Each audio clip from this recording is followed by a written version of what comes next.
Well, what do you want to talk about today? Oh, maybe Kim Kardashian getting held up in a Paris apartment and having $10 million worth of jewelry stolen. So let's start there. $10 million.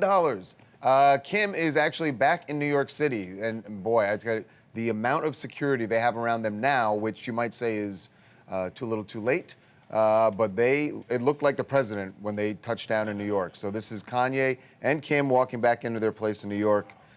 There are cops there. There are 15 to 20 bodyguards, including the big guy right there with the goatee. He's the man of the hour because he's the guy that was guarding Kim, or at least supposed to be. And I'm not suggesting fault here because I don't think there is any on his part.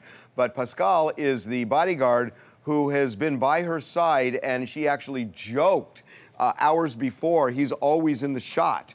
And he wasn't in the shot here, and here is what happened. So she is in her apartment last night or early this morning, and armed gunmen come in. Apparently they were in the lobby posing as cops. The concierge lets him upstairs because he is being threatened, and a couple of them go inside, put a gun to her. They tie her up. Well, they handcuff her and they put tape over her mouth, put her in the bathtub, and then make off with a ring that's worth $4.5 million and a jewelry box, all told. $6 million worth of jewelry in that thing. Well, they're there for Fashion Week, so you kind of get it, but it's just sitting out there in the open, and boom, they grab it. Well, and if it sounds crazy about how that's even possible, we all agree with you. And the reality is that you mentioned Pascal. We're told that Pascal, actually there's some photographs of him, he went with Courtney and Kendall because they went to this party at this mansion for Fashion Week. And I kind of get it. Kim stayed home and all of them went out. So and she the bodyguards were needed, okay. To watch them because they're in these big crowds of people. So I'm surprised they didn't have at least one guy cover the door, because I guess the way that this apartment is that Kim was staying at, once you gain entry into the elevator, you're pretty much in the apartment. Well, they all have their private elevators, so it literally opens the door right into the apartment. Right, so I mean, it just begs to... But that doesn't matter, you can still have... You're about to say what I was going to say. Let's get to it. Yeah. I mean, the bodyguard leaves. She's alone. She's posting videos just hours before on social media showing off her jewels. And right at the right moment, these guys come in.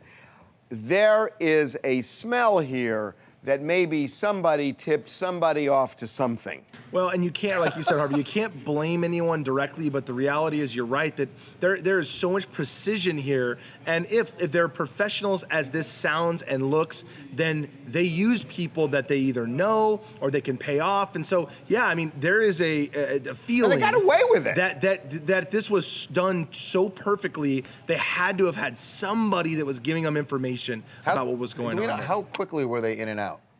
I think minutes. Yeah, we're talking about minutes. I mean, they knew what to take. It was just a matter of minutes. Yeah, I mean, honestly, Kim didn't help the situation by posting all this stuff. So it's like, okay, we need that, and that, because we saw it on Snap, we saw it on social media 5 minutes before. Well, and that's the scariest part, guys, is that I am told that Kim was begging for her life and saying, look, I have my babies at home. Just don't kill me. I mean, you guys can take whatever you want. Just please don't kill me. I mean, and it's terrible. It's terrible. And she had to lay in the bathtub bound and listen for them, because they shut the door in the bathroom, to leave when she thought it may be safe. And she actually got herself out of what was her hands and feet were tied together, and took the thing off of her face and was able to call for help. But I mean, I can't imagine being in a situation like that. She's by herself and she actually gets herself out of it, and then has to call someone. Meanwhile, in New York City, Kanye is doing a performance when all of a sudden... He's on stage in New York City. He's performing at a festival in Queens, and someone comes on stage and gives him the news. Here's what happened. I'm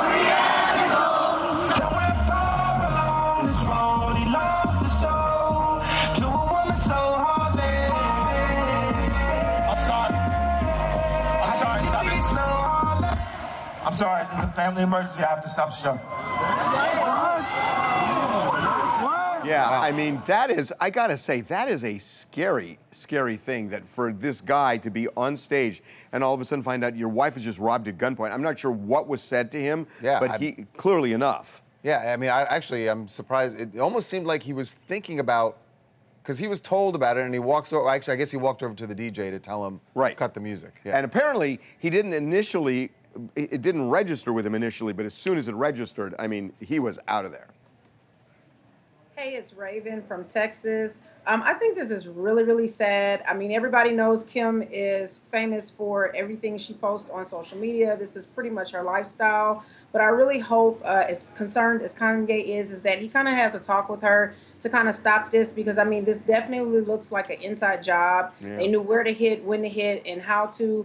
And it's very fortunate that something worse did not happen and that she's okay and she is able to go home to her kids. Here's the problem for them. Like her whole brand, her job, her career is showing built the on opulence now. showing off the opulence, showing off where we are, what we're doing, what we have. But when you do all that, I mean, just think about it as an average person who's not famous like this. You always hear people say, don't post on social media when you're going out of town, when you're going to do this, that, and the other, because people know they can hit your house. And in this case, you tell them where you are with $10 million worth of jewelry. I don't know why that reminds me of us. I had an aunt who burglars came Your aunt in. was And not on Snapchat. Well, no, it was Definitely. a long time ago. But Right. but the burglars came in and they broke into the house and they took a few things here and there, but they didn't take her jewelry. And she was so offended that she they was didn't so take her jewelry. offended. And it was like, what's the matter with my jewelry? And she went on and on and on.